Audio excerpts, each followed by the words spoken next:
Fuat Sezgin'in Buhari'nin Kaynakları isimli kitabını okurken aldığım notları paylaşıyorum.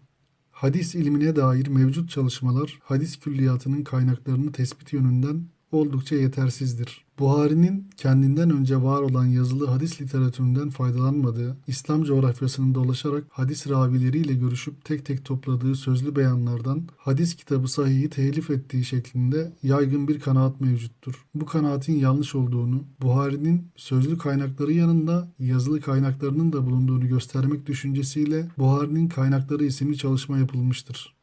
Buhari, yaşadığı dönemde sayısı hayli çoğalan hadis külliyatının bir özetini yapmak amacıyla eserini oluşturmaya başlamıştır. Çalışmasında belirli bir plana bağlı kalmamış, meşhur hadis alimleri arasında kitabı belirli bir sistemden en çok mahrum kalan kimse olmuştur.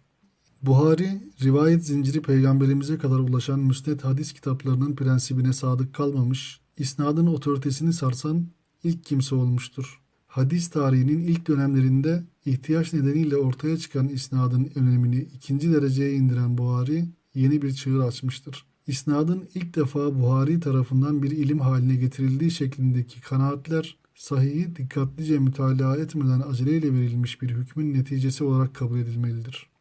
Hadislerin tedvin ve tasnifi ile birlikte hadis mirasının gelecek nesillere aktarımına dair bazı kuralların ortaya çıktığı görülmektedir. Aslen yazılı kaynaklardan naklin etrafında oluşan bu kurallar isnadın kuralları gibi algılanmıştır. Buhari, sahihini genellikle kendinden önceki hadis kitaplarından, kısmen de yüz yüze edindiği şifahi bilgilerden oluşturmuştur.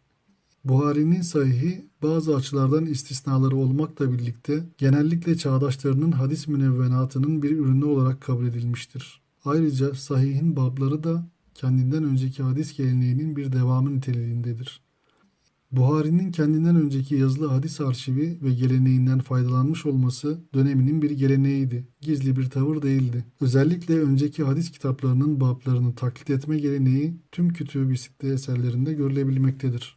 Buhari dahil Kütüb-i Sitte'deki eserlerin tamamında rivayet tabiriyle sözlü aktarım değil, yazılı kaynaklar kastedilir. Bu eserlerde yazılı kaynak kastedilirken kitabın adı değil, kitabı yazanın adının anılması yeterli görülüyordu.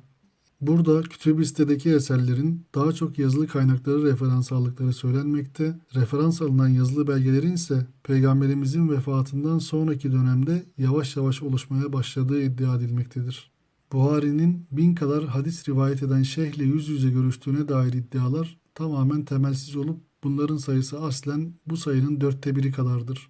Buhari'nin 600 bin hadisi incelemesinden kasıt 600 bin hadisi içeren kitap ve belgenin incelenmiş olduğudur. Buhari'nin hangi yazılı kaynaklara müracaat ettiğini tam anlamıyla tespit etmek bugün çok zor olmakla birlikte onun eserine yapılmış şerhlerden kısmen bilgi sahibi olunabilir. Buhari'nin sahihinden önceki Sünen kitaplarının babları arasında tefsir kısmı yoktur. Sahih bu konuda ilktir. Eserin 1/10'ini bu bölüm oluşturmaktadır. Buhari'den sonra Müslim ve Tirmizi de kitaplarında bu bölüme yer vermiştir. Sahih'in Kur'an tefsiriyle ilgili bölümünde dil bilimcilerden bol alıntılarla birlikte garip bir şekilde gramer meseleleri uzunca ele alınır. Bir hadis kitabında bu tür meselelerin bu kadar detaylı bir şekilde ele alınması sıkça eleştiri konusu olmuştur. İlgili ilgisiz yerlerde dil bilimcilerden uzun alıntılar yaparak kitabının hacmini genişletmeye çalıştığı iddia edilmiştir. İmam Malik'ten, Ebu Ubeyde'den, Ferra'dan ve kendi hocalarından yaptığı uzun alıntıları kendi fikriymiş gibi zikretmiştir. Kendi döneminde hem gramer hem de verilen manalar bakımından çokça eleştirilen Ebu Ubeyde'nin Mecazül Kur'an isimli eseri en güvendiği kaynaklardan biridir. Ebu Ubeyde'nin Buhari üzerindeki etkisi şarihlerinin ifadesiyle hayranlık derecesindedir. Sahih'in birçok yerinde bu kaynaktan alıntılar görülebileceği gibi birçok yerde mükerrer alıntılar da göze çarpmaktadır. Bu alıntıların bazılarında görülen teknik hatalar Buhari'nin Mecazül Kur'an'ı ezbere bildiğini, ezberinden eserine naklettiğini düşündürmektedir. Mecazül Kur'an'ın tamamlayıcısı olarak Ferra'nın Meanil Kur'an'ını kullanmıştır. Mukaddimesinde tekrardan kaçınacağını söyleyen ve buna tamamen sadık kalan Müslim'e karşılık Buhari'nin kitabında çok sayıda tekrarlar vardır. Bazı babların içinde alakasız konulara değinilir. Buhari, peygamberin hadis ve sünnetini içine alan özet bir kitap meydana getirme amacının dışına çıkarak dil bilimsel eserlerin cazibesine kapılmıştır. Kütüb-i Sitte külliyatı arasında rivayetleri bakımından en çok işlenmiş olanı olmasına rağmen en muğlak olanı Buhari'nin Sahih'idir. Buhari'nin hangi tarihte Sahih isimli eserini telif ettiği kesin olarak bilinmemekte. Çeşitli faktörler hesaba katılarak tahmini tarihler verilmektedir.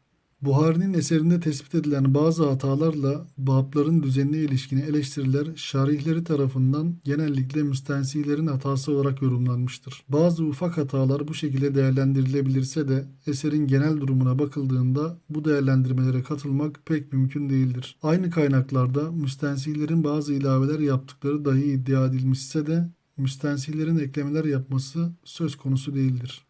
Hadis ilminde kullanılan birçok terim Buhari'nin Sahih'inde ve Kütüb-i Sitte'de anılmayan terimlerdir. Müslim'in mukaddimesinde zikretmiş olduğu sahih hadis tabiri genel bir tabir olarak kullanılmış olup günümüz hadis ilmindeki kullanımıyla bir ilgisi bulunmamaktadır. Buhari'nin kullandığı bazı hadis terimleri de diğer hadis kitaplarında kullanılan terimlerle aynı manada kullanılmamıştır. Örneğin Buhari mürsel yerine münkati, muttasıl yerine müsned sözcüğünü kullanıyordu.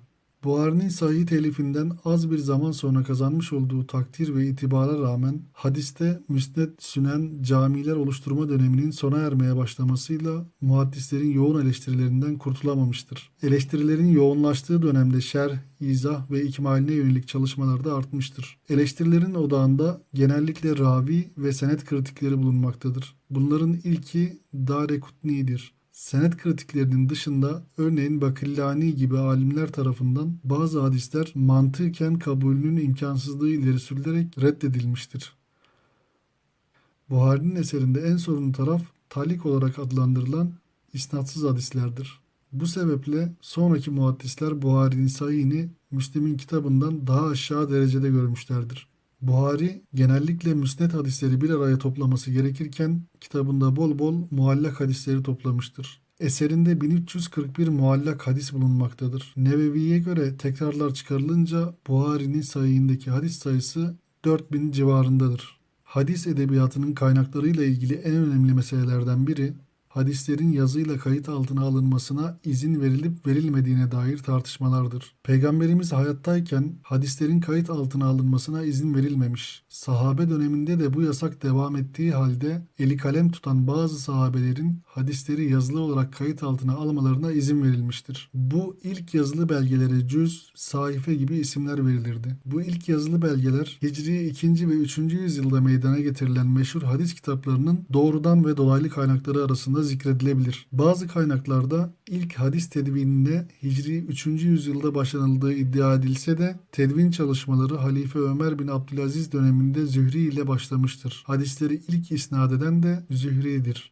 Hadislerin çok erken dönemlerde yazıya aktarılmaya başlandığını, yine erken dönemlerde sözlü ve yazılı olarak aktarılan hadislerin kitaplar halinde tedvin edilmeye başlanıldığını, 2. yüzyılın ortalarında bu hadis materyalinin tasnife tabi tutulduğunu, 3. yüzyılda hadis edebiyatında olgunluk çağına ulaşıldığını görüyoruz.